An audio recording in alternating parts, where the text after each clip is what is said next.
Hello everyone and welcome back to a new video in our Autodesk Robot Structural Analysis tutorials.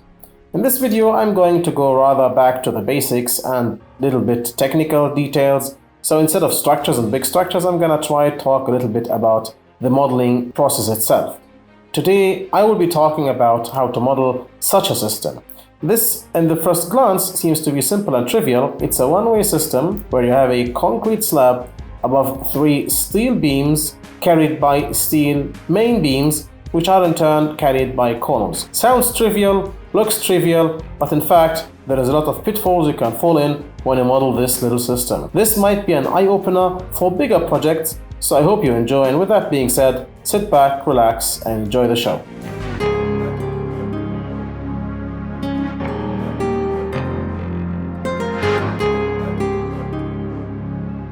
Okay, so starting, I'm gonna select the new project basically and select me a building design project. Basically, it opens me this design, and I'm not going to do the same dimensions as in here, but I'm gonna do the gist of the structure. So let me show you. I'll just make me a structure here. I would say my X is 0 and 5, the Y is 0 and 5, and the Z I will leave as it is. I'll apply and close. Now, if this is too fast for you, please check out on the top right the video series which explains to you all the basics of Autodesk Robot. I will start drawing, so I select me a beam and I will draw me a steel beam. The sections are not really that important. I will just select me any placeholder section just for the sake of explanation. Alright, so I have 2 main beams. This shall be my main beam. This other one shall be my other main beam. This one is going to be my secondary beam. That is going to be my secondary beam, and that's going to be my secondary beam. Now I need columns, so I'll select me the column command, down 3.5. The section is selected. You can change the section by clicking 3 dots here and choosing a section you want. As I said, this is something I've explained before. Check out the video tutorial series I have linked on the top right. So far, so good. The last thing I'm going to do is I'm going to put me a deck slab, so I click on the floor command here. I make sure that the model is shell. The thickness, let's just change it, or at least check. C150 is concrete, 150 millimeters. I'm not going to reduce moment of inertia here. I just leave it. So basically, I will use this thickness. I close this, click rectangle, or maybe even contour, and draw the shell. Fantastic. Finally, I'm going to add me a load case. Here, the load case itself, as well as the values of the load cases, are not really that important. My point is to show you the modeling technique itself. But if you want to see it, well, I have dead load, I have live load. In the dead load, Autodesk Robot calculates the own weight automatically. You can check this out by going to load.tables, and you will see that the self weight in dead load 1 is already calculated. Autodesk Robot adds the self-weight to the first dead load case you define. Now, I'm going to add me a surface load of, I don't know, in dead, I'll add me a 3 kilonewton per meter on that thing. Just click. There we go. And then I will click here, select the live load. Now, I have 2 cases because I defined them here. If you remember, I selected live and defined here. So I'll go here, select my live load case, go to load, and add me a live load of, I don't know, like 4 kilonewtons per meter square. I'll add this. If you want to see how combinations are done, I'm going to do a manual combination. I'll go to loads, manual combination, and I'll accept the name of the combination. Then I can say 1.2, click on dead and send. And even I can write here 1.6, click on live and send. Or I can just send it immediately because Autodesk Robot has in its preferences, I think the AISC code or something. So it knows exactly what it wants to do. I click apply here and close. Now I have all combinations. Fantastic. I have my structure. If you calculate now, you will see, despite the fact that you seem to have done everything what you want, you seem to have defined the structure exactly as you want it, it seems that it doesn't work. Because look, how, and this is important now, how is the load path here? The load path here is people standing on the slab moving the load towards those beams, which in turn are carried by those main beams, which in turn put the load into the column and in the end in the foundation. So what I'm saying is that the main beam, let me call this the main beam now, FDB, is not in direct contact with the slab. However, robot doesn't understand this from the get-go. And this is a pitfall in modeling, and we want to be a little bit accurate. You see, Autodesk Robot now is letting this beam, the one that should not carry, which is basically this one. I'm rotating this for you to see. Autodesk Robot is basically letting this beam, which is this one, carry the slab despite the fact that it's not carrying the slab, as you can see here. There are a lot of cases where this is gonna happen. For example, if you have a warehouse, the purlins are what carry the slab, not the rafter. This becomes especially important in steel structures where elements are assigned quite obvious roles and elements carry slabs and some elements carry the elements that carry the slab. So it's very important to differentiate this. This has not happened here, and I can prove it to you. If you click the deflection shape and remove the section, you can see that the beam is deflecting exactly with the slab, and that's not what we want. Another detail you can check out is if you go to results, diagrams for members, just to see the diagrams. You say MY, and now you can see that the beam is loaded with MY.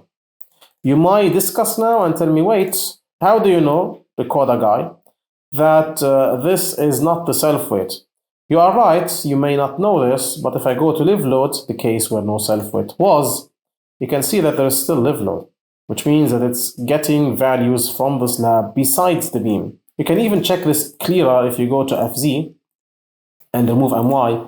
You can see the stepwise here, the jagged stepwise. This is telltale signs of the beam getting loads from the mesh nodes, because you can see the slab is meshed, so each block will apply forces on the beam at the block. That's why you can see the telltale jagged thing here. So that's not what we want.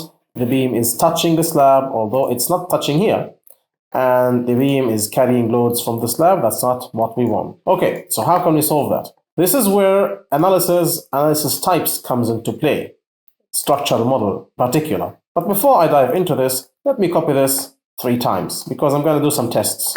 This is back to my good old days in the beginning when I was doing all those kind of theoretical tests in Autodesk Robot. You might think that's not practical, I don't care about this. And you are right, actually, it's not practical, but you should care about this, because what I'm doing here is I'm trying to let you understand exactly how the software behaves. And this might be important because you can bend it to your will. And you can also basically understand everything that happens, and you will not be surprised about any results you get. I run the analysis again. I'm choosing the live load as my case because there is no self-weight, and you can easily know that the effects you see are only from the slab. Separate structures is okay. We have separate structures and we agree to that. You can see you have identical results everywhere as it is supposed to be. Now, let's basically check out how I can make this become this. Okay, so let's get to some theory right now. The question, first of all, is why is Autodesk Robot giving the loads to the beam directly? Well, the answer is Autodesk Robot is meshing the beam into the slab, meaning that yes, if you click on the beam, you can see one element from the beginning to the end because that's the element you use to draw. However, inside the details of Autodesk Robot, it's actually discretizing this beam into pieces because according to the finite element method, a series I have already recorded on the top right, you can only connect elements to elements via nodes, and you can see those nodes here, like 61, 78, 81, 62. So the slab is only able to connect to the beam at those nodes. And because Autodesk Robot automatically meshes the beam into the slab, it will split the beam into nodes, and each of those nodes, because those nodes are shared with the slab, then those nodes will transfer load from the slab to the beam. Now you could think and say, hey, wait a minute, I can just draw the slab far away from the beam. This would be a very strange solution. Now it would work. Allow me to show you. This is a very strange solution, by the way, because in this case you would take this and let me first of all delete. Let me rephrase that. One solution is to physically move the slab away from the beam in order not to mesh it. This is a very strange solution. I have never done this before in my professional career, but allow me to show you. You go to edit, move or copy, and copy it, I don't know, like a small distance, for example, 0 in the X, 0 in the Y, and 0.1 in the Z. You're gonna copy it, dragging it. So now I have a carbon copy. How to achieve the physical spacing? I will delete this slab first, and I will delete, I'm trying to get a hold of those beams, the pesky beams, really hard to hold. Let me just try to connect here. Now, this is not the solution I want you to do. This is like just a makeshift solution. It's kind of not really a pleasant one. I am now physically spacing the beams apart, which is something I have never done before, for a good reason, because there are better solutions, but I want to show you how it looks if you do that. Okay, wait a minute. I think I'm missing those things. Okay. Wait, is it top or bottom? Oh my God, this is going to be annoying. Bottom one, delete. And here, the bottom one, delete. And bottom one, delete. I think I'm done. I think we're ready. Okay, so what we have done here is we have physically spaced the slab and its beams away from the main beam. This might work. Let me just run the analysis. But it's a makeshift solution. Nobody does that in the professional sphere. But this works. I'm getting a bunch of non-serious errors like element defined outside stories or so on, but nobody cares about this. And hey, look, it kind of worked. I am not really that happy about this, but you can see that, yeah, there is some small shear being applied here.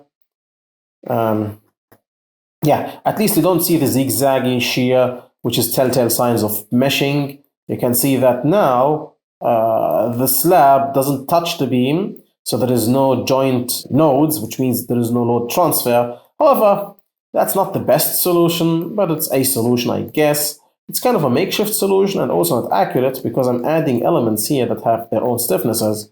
But well, that's a solution, I guess. I can't tell you it's wrong if it's right. Fantastic. Now, this is one way of doing things, but I want still to continue the discussion. Let me show you how robot discretizes an element. If you right-click here, go on display, then you can go under model. You see something called calculation elements. If you click on that and hit apply, you can see the calculation elements. Those are the elements used in the finite element method. You can see that this is element 163. Look, the beam in its fully, this one, has one name. Let me remove the node number and show you the beam number. This beam has a number, I think it's number 1, right? Yes, its serial number, the beam serial number, is 1. However, when it was calculating, it discretized, it split the beam into pieces, and you can see from here to here, that's piece 163. From here to here, that's piece 146. And you can see that those pieces are between the nodes here. The reason why the pieces got discretized that way is because you have two nodes and robot automatically meshes. And I want to stress the word meshes. Meshes the bar into the slab. This doesn't happen here. You can see that there are only two calculation elements. Why? Because the nodes of the slab are not physically on the beam. Let me show you.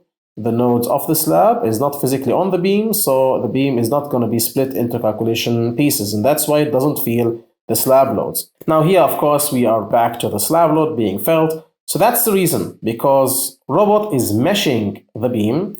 The beam will be pieced into small pieces that can get the load from the slab, which is not what we want, actually. So this is, let's say, the makeshift solution where you basically physically separate those two things. It's not the best of solutions, but it's a solution, I guess. There are two possibilities to achieve a better solution rather than physically separating those two things. And option number 1 is going to be using something called analysis types. And in the analysis types, there is something called structure model. In it, you can define what robot uses to mesh and what it doesn't use to mesh. And if you basically check out this beam has the serial number 29 and that one is 22. Let me just check. Yes. So you can actually ask him to ignore 29 and 22 in the member-to-member generation as well as the member-to-slab generation. If you click on calculation now, something changes. Oh, it wasn't 29. It was 21. My bad. Let me just modify this very quickly. It was 21. So 21, 22, and 21, 22. Keeping it real here. You can make mistakes and you have to learn from your mistakes. Now, if my calculations are correct, it should not be carrying anything. Yeah, there we go. Now, because we asked him not to mesh anything, suddenly you don't have any calculation option here. As a matter of fact, you don't see any loads here. You just see some nothing. You can only see the loads on this beam, and you can't even see any calculation element. But why is that? Why did this option suddenly eliminate all the calculation elements? It eliminated all the calculation elements because suddenly this is not being meshed with anyone. That's not what we want. Look, what we want is, we want to have a bar that connects with the column and connects with this beam, but doesn't connect with the mesh, with the slab. Because you can see the bar is connected with the column and the beam here, and connected with the column and the beam here, and connected with the column and the beam here, but the bar is not connected between the slab and the column. This connection is not there. So we need a way of explaining to robot that this is the case. Option 1 is still available, but it's not well done. The way it is well done is to manually define your two lines exactly as you want them to be. So I'll delete 21 and I will delete 22, the line. And now I'm going to, of course, you delete by clicking and pushing the delete button. And then I'm going to select the steel, and this time I'm going to draw it in two pieces. Let me first of all delete the mesh, because we are back to regular drawing. And I will click from here to here. That's my first beam, which is 13. I need to keep a mental note of the number. And that's 14, I guess. Should be 15, right? Okay. And 16. All right. So now those serial numbers are not those. So if I run the analysis again, I should get identical results with the connected mesh. Let me show you what I mean. If I run the analysis, then I'll be back to the regular meshing with the slab. You can see there are values here. You can see those values are exactly as the values that I don't want to have. You can see that the mesh is connecting the slab with the beam. Now this is not fantastic, but it's okay, I guess. We want to fix that. How do I fix that? Well, once again, I'm going to use structure model, but this time I'm going to choose 13, 14, 15, and 16. So it's actually 13 to 16. You can write like this in robot and it will understand. Let's run the calculation again. You get what you want.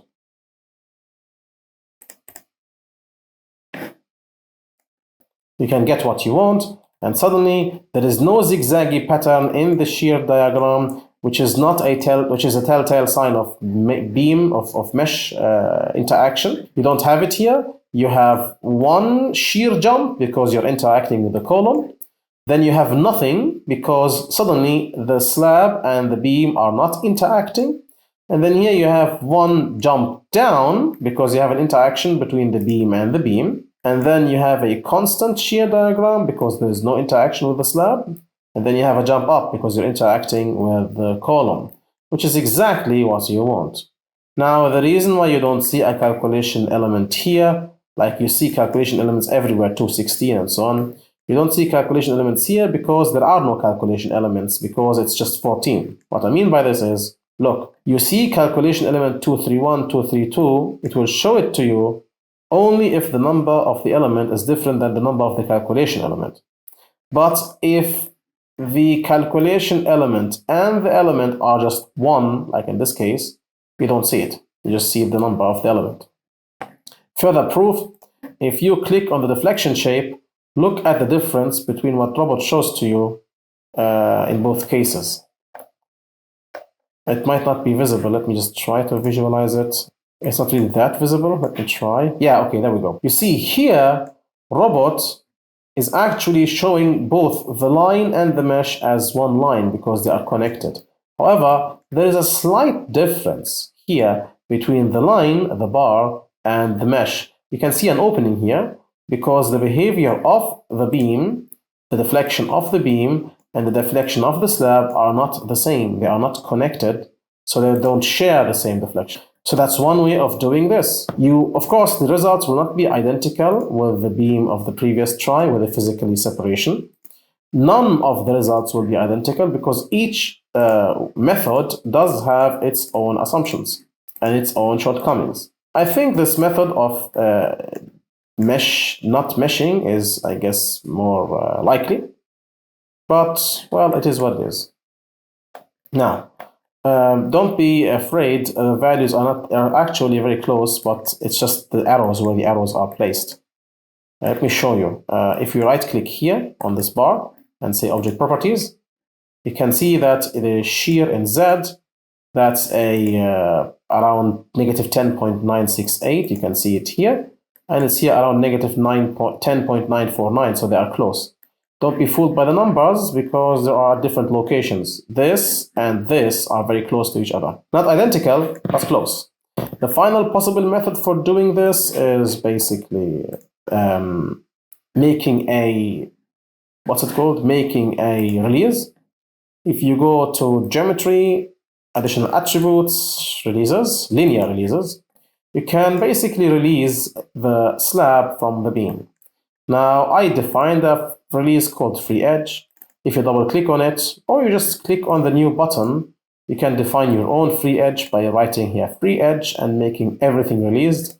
That's something I have done for you, so it's there. Now, you have to be careful where you click. You need to click on the slab and near the edge you want to release. If you click on this, you can see that it sees the edge. There we go. It sees the edge, it puts the 4 Fs and tells you please click apply, which I will do. Now, that's the first release. Now you go here, click again, 4 Fs, apply, that's the second release. Now the slab and the beam are released.